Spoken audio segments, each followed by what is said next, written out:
Hey Terence, how are you today? I'm fine. How are you doing? I'm doing well. Thank you for stopping in and doing this interview. Today we're going to talk about you and child support.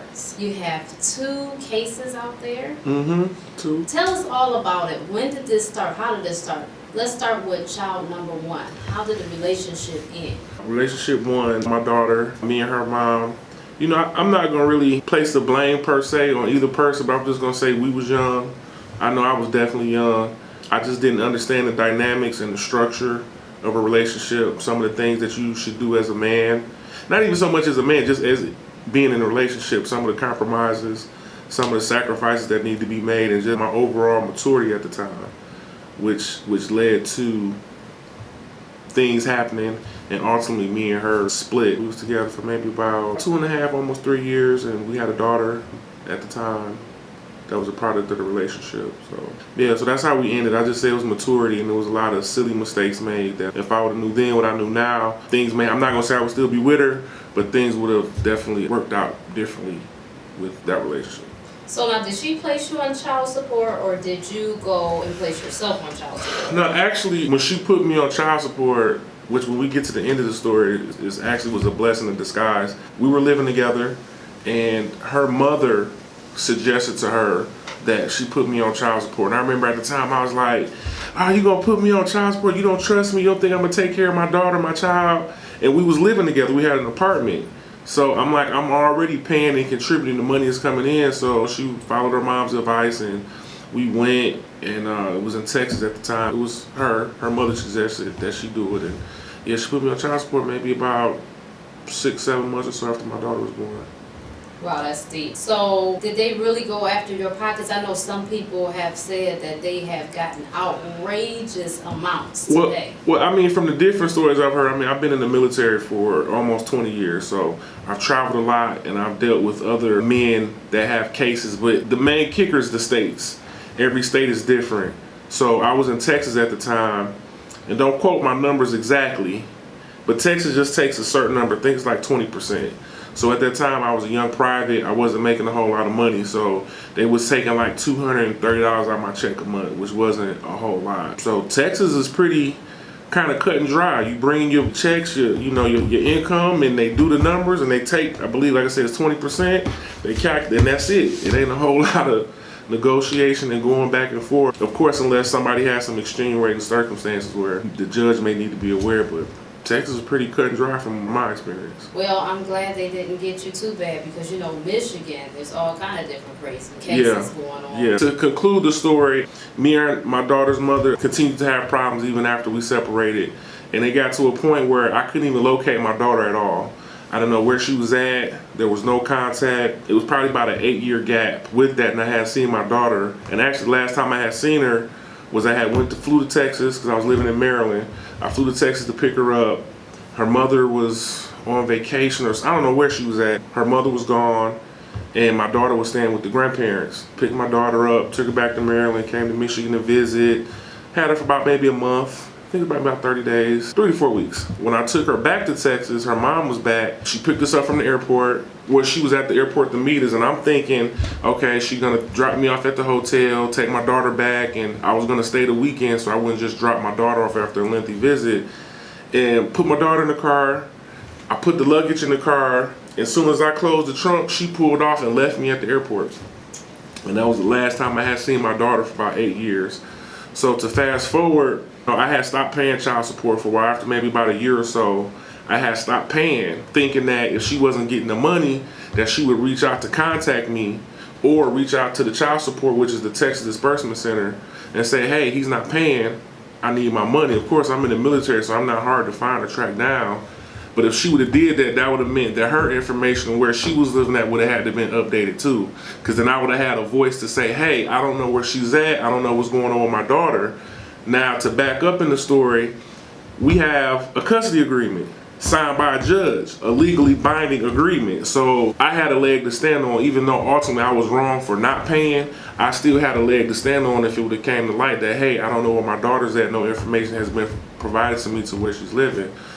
So fast forward about 8-9 years or so, finally got my money together, got things going, found a decent lawyer, because I had a lawyer in Maryland, but That lawyer didn't work out. So I found a decent lawyer in Texas, got her into court, and that custody agreement is what really helped me to get some things reinforced and to get visitation reestablished with my daughter and to kind of get back in her life and see her. So it can be scary, especially taking that money out and you start getting the government in your pockets, but sometimes it can also help you. Because when you get that custody agreement, you as a father, you have rights as well. Look at it, read it. What's the difference between parental custody and the custodial parent? How often are you supposed to see the child? Does the visitation differ if you're within 100 miles or if you're outside of 100 miles? Do you get the summer breaks? Do you get spring break? You got to read and know all this stuff. The mother or the custodial parent is supposed to provide you information as to where your child is at. What state are they living in? What school are they going to? When they fill out the records, your name should be annotated on there somewhere so you can call and have access to your child's information. But a lot of times, men don't read. People don't read, and they don't know these things. So yeah, the lack of reading can really bind you up, and people need to understand that. You get gypped when you don't know what you're into, period. Definitely. And you've got to be informed. Information is the key. Definitely. So now with child number 2. So with child number 2, my son, the case ultimately played out in Georgia. I was living in Maryland at the time with my son's mom, and me and her were in a relationship, and she got pregnant. Of course, we were in a relationship. She had my son, and we were living in Maryland together at the time. We briefly lived together. Ultimately, the relationship didn't work out. And again, I just wasn't ready at the time for the commitment and to be in a serious relationship like that. I paid her $300 a month, but I took care of all the extra things, so like my son's birthday and clothes and shoes and everything, and that was the general arrangement that we had. She didn't put me on child support because I was taking care of businesses. She knew that as far as my child goes, that wasn't something she had to worry about. And she even got stationed in Japan, and I signed the paperwork for my son to move to Japan with his mom because I trust her, she trusted me, we had a good relationship.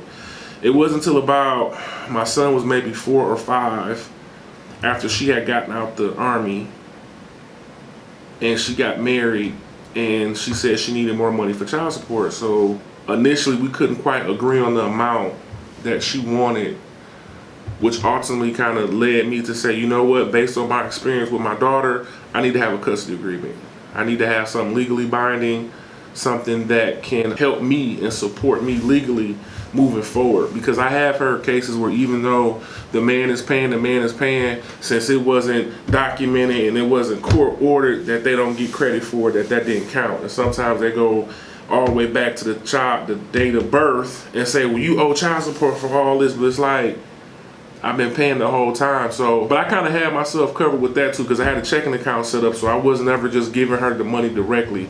The checking account was my account, and then I made her a joint user on the account. So when I got paid every month, I transferred the money. So I definitely had a record to show every month that I was paying. Once she got married, things started changing with her structure. She was moving because she was in Virginia and she was in Georgia. She was moving around. I said, you know what, I need a custody agreement.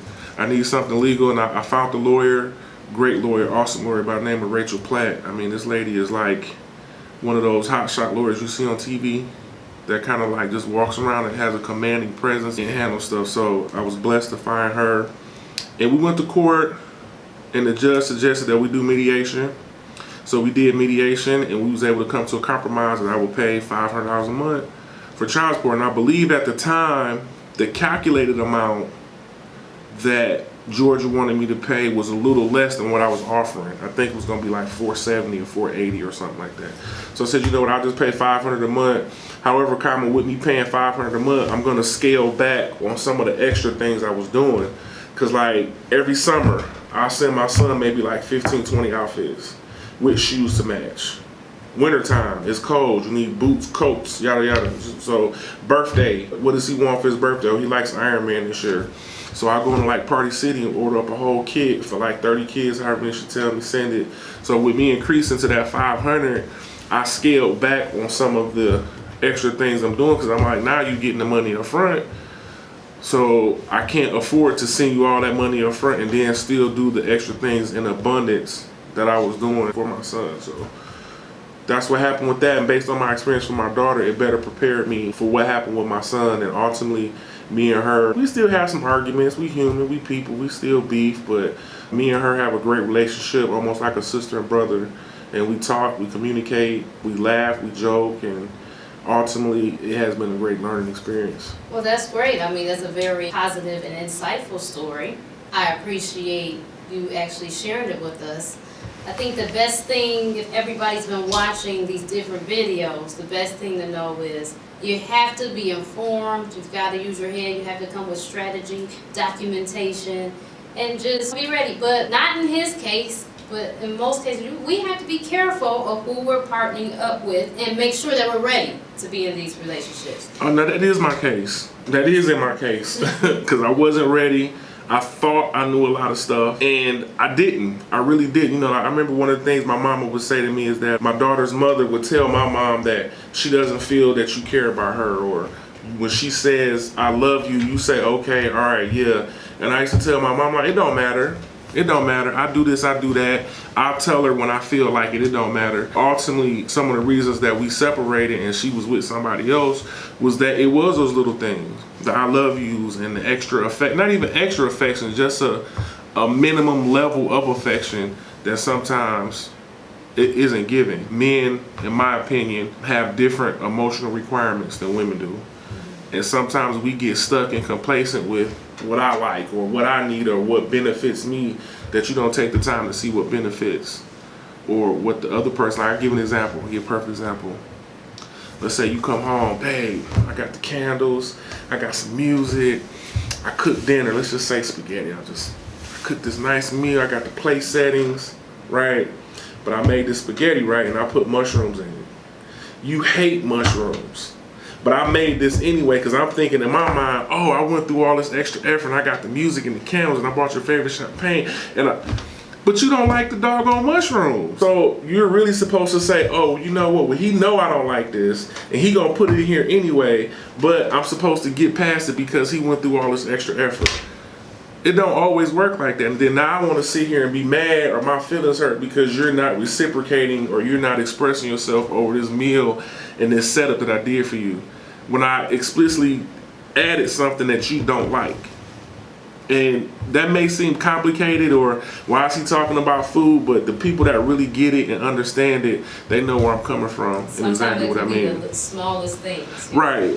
Yeah. Yep. So I mean, me personally, I would just pick the mushrooms out if that was my case. I mean, sometimes it does happen, but like you say though, but if you sit here and you know that I know that you don't like them, right, and I put it in it anyway, and I'm supposed to be making this meal, this event catered to you, right, why would I add something that I know you don't like? Because you like the mushrooms. Exactly. So you made it about you and took it away from me. There you go.